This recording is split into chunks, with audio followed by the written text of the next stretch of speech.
कत्ल तो बहुत हो रहे हैं। चर्चा किसी को सताने का काम करता है उसको इनाम दिया जाता है, और हम अपने मुल्क में एक और बंटवारा किसी कीमत पर नहीं चाहते।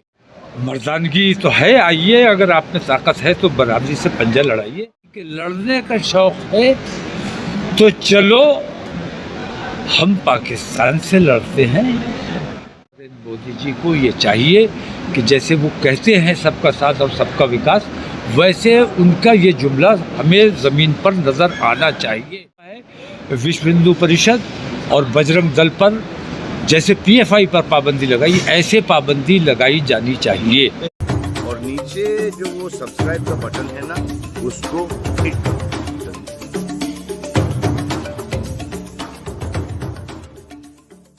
जमीन पर तो हम आ भी कहते हैं तो हो जाते हैं बदनाम, और कत्ल भी करते हैं तो चर्चा नहीं होता। ये शेर कहाँ तक सादिक आता है आज के माहौल में? नहीं, कत्ल तो बहुत हो रहे हैं, चर्चा किसी किसी का हो रहा है। पूरे हिंदुस्तान में जो आपने देखा भिवानी में, इस किस्म का माहौल पूरे हिंदुस्तान में है तकरीबन। तो तमाम मुस्लिम मसाइल को लेकर हुकूमत, जैसा कि हम देख रहे हैं कि बेईमानों की सरपरस्ती कर रही है, कातिलों की सरपरस्ती कर रही है, और मुसलमानों को जो ज़दोकोब करता है, जो सताने का काम करता है, उसको इनाम दिया जाता है और उसकी पैरवी की जाती है, उसकी हिमायत में जलसे किए जाते हैं। तो ये हमारे मुल्क के लिए बेहद ख़तरनाक बात है।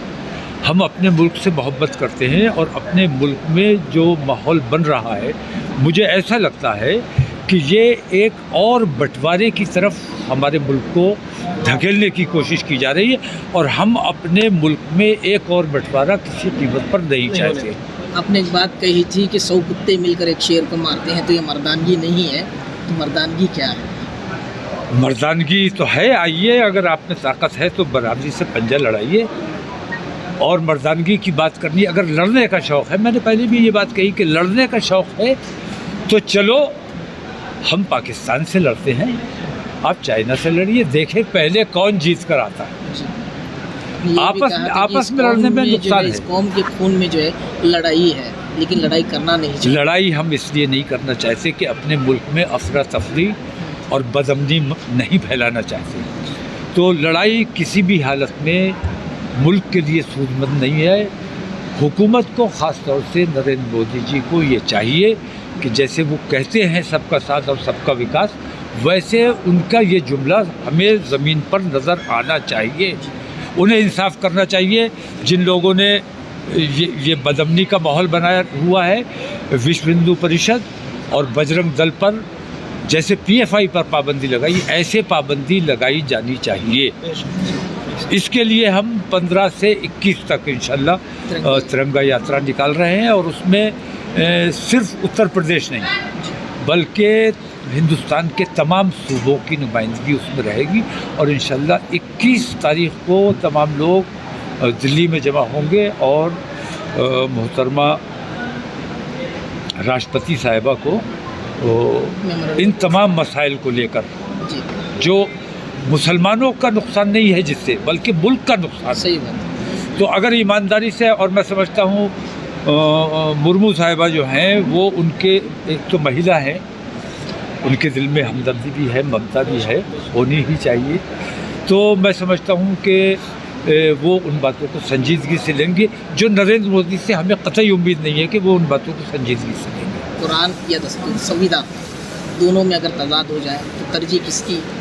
नहीं, तजाद का कोई सवाल नहीं। कुरान की तरजीह है, इसमें कोई शक नहीं। कुरान हमारी जान, हमारा ईमान, और हम मुसलमान की हैसियत से हिंदुस्तान में रहना चाहते हैं, और हम चाहते हैं कि हिंदू भी हिंदू की हैसियत से अपने तिलक और अपने पूरी शनाख्त के साथ रहे। हिंदू हिंदू रहे, मुसलमान मुसलमान रहे, इनमें आपस में दोस्ती हो, ये एकता है। और अगर हिंदू मुसलमान हो जाए या मुसलमान हिंदू हो जाए तो एकता नाम की कोई चीज़ नहीं है। ऐसे लोग जो हिंदू को मुसलमान या मुसलमान को हिंदू बनाना चाहते हैं, मैं समझता हूँ वो ज़्यादा बड़े मुल्क के दुश्मन हैं। जैसे आपने देखा होगा वसीम रज़वी जी है? क्या हाल है? जी। वो वसीम रजवी था तो मुसलमानों का बहुत नुकसान हो रहा था, लेकिन जिस दिन से जितेंद्र त्यागी बना है मुसलमान चैन से हो गया सही जी है। ऐसे ही हमारे यहाँ जो कमज़ोर दिल कमज़ोर ईमान के लोग हैं वो चले जाएं इस्लाम को छोड़कर, हमें छोड़कर चले जाएं, हमें सुकून हो जाएगा, क्योंकि हमें कमज़ोर ईमान और कमज़ोर हिम्मत वाले लोग नहीं चाहिए, हमें मजबूत ईमान वाले लोग चाहिए। बहुत बहुत शुक्रिया। आखिरी पैगाम हुबली के अवाम के नाम। हुबली के अवाम के नाम मेरा पैगाम, सिर्फ हुबली के लिए तो मैं कुछ नहीं बोल रहा हूँ, मैं हिंदुस्तान के अवाम के लिए बात करता हूँ। हिंदुस्तान के तमाम हिंदू मुसलमान के लिए मेरा ये पैगाम है कि अपने मुल्क के लिए क्या बेहतर है और अपने समाज के लिए क्या बेहतर है। जैसा मैंने अभी कहा कि कुछ हिंदू संगठन मुसलमान दुश्मनी में इतने ज़्यादा आगे बढ़ गए हैं कि वो मुसलमान को नुकसान पहुंचाने के लिए अपने ही समाज का गला काटने का काम कर रहे हैं। अब्दुल का आपने मिसाल दी है। हाँ, तो उन्हें देखना चाहिए कि अपनों का हक मार रहे हैं वो लोग। तो हिंदू समाज को भी इस तरफ तवज्जो देनी चाहिए कि कौन अपना है कौन पराया है, कौन देश प्रेमी है और कौन देशद्रोही है। और वो तमाम लोग जो हिंदू राष्ट्र की मांग करते हैं, मैं ये समझता हूँ वो संविधान के दुश्मन है, देश के दुश्मन है। अगर खालिस्तान की मांग करना गलत है तो हिंदू राष्ट्र की मांग करना भी गलत है, और अगर हिंदू राष्ट्र की मांग की जाएगी तो फिर कहीं से मुस्लिम राष्ट्र की भी मांग उठ सकती है। इसलिए ऐसा माहौल हमारे देश में ना बने, इसके लिए तमाम हिंदुस्तान से मोहब्बत करने वाले लोगों को मुत्तहिद रहना चाहिए। बहुत शुक्रिया।